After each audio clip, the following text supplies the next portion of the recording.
அறுபடை வீடுகளின் இரண்டாம் படை வீடான திருச்செந்தூரிலிருந்து இரவு 10 மணிக்கு மேல் பேருந்து வசதி இல்லை.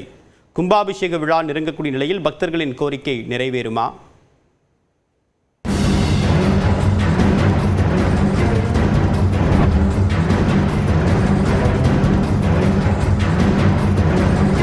பகலில் இப்படி பிஸியாக இருக்கும் திருச்செந்தூர் பேருந்து நிலையம் இரவில் வெறிச்சோடி விடுகிறது.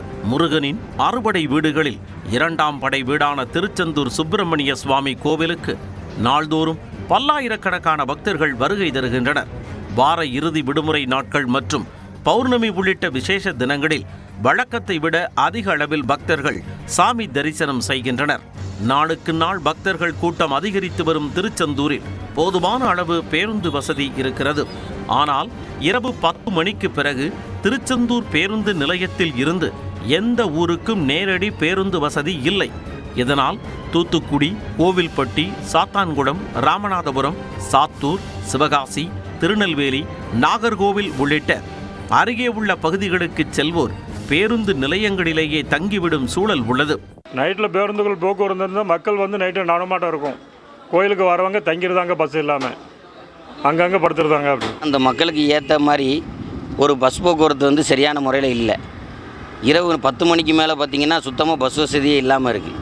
இப்போ தூத்துக்குடியிலேருந்து திருநெல்வேலி, கோவில்பட்டி இந்த மாவட்டங்கள்லேருந்துலாம் வரக்கூடிய மக்கள் ரொம்ப உபாதைக்குள்ளே ஆகிறாங்க. 1 மணி நேரத்துக்கு ஒரு முறை பஸ் விட்டால் கூட அவங்களாம் அவங்கவுங்க ஊருக்கு போய் சேர்ந்துருவாங்க.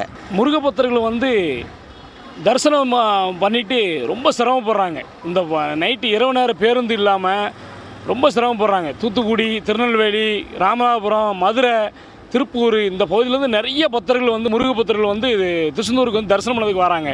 ஆனால் அவங்களால திருப்பி அவங்க வீட்டுக்கு போகிறதுக்கு சரியான நேரத்தில் போய் பயணிக்க முடியல. இரவு நேர பேருந்து எதுவுமே இல்லை அப்படிங்கிற ஒரு பெரிய குறை இருக்குது. திருச்செந்தூரில் இருந்து நேரடி பேருந்து வசதி இல்லை என்றாலும் தூத்துக்குடி, மதுரை இடையேயான பேருந்து திருச்செந்தூர் வழியே இரவு நேரங்களில் இயக்கப்படுகிறது.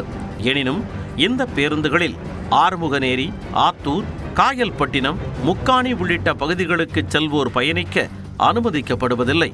திருச்செந்தூர் சுப்பிரமணிய சுவாமி கோவிலில் தற்பொழுது 300 கோடி ரூபாய் மதிப்பில் பெருந்திட்ட வளாக பணிகள் நடைபெற்று வருகின்றன.